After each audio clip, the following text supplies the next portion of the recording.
Welcome to Penrose Learning, where we make understanding easy. You start by making the unit safe and confirming power issues.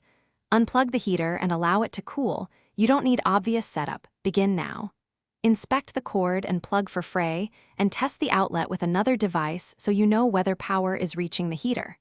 Once done, open the case by removing screws, keeping track of their locations.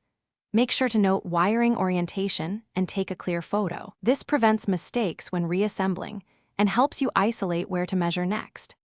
Now focus on the components that actually fail. With the case off, visually scan heating elements, terminal blocks, and the thermostat for discoloration or breaks. Use a multimeter to check continuity. Test the element's resistance against the manufacturer range, verify the thermostat opens/closes, and confirm fuses or thermal cutouts are continuous. If a part shows open circuit or visible damage, replace it with the exact spec component. Make sure to tighten loose terminals and resecure connections so the heater will operate reliably and safely. Finish by reassembling in reverse order, matching your photos and notes, and ensuring wires aren't pinched. Once done, plug in and test on low power near a non-flammable surface while watching for abnormal smells or sparking.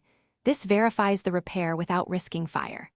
If the heater still doesn't warm or trip safety devices, make sure wiring continuity is correct, swap the replaced part to confirm, and if uncertainty remains, consult a certified technician. One key troubleshooting tip.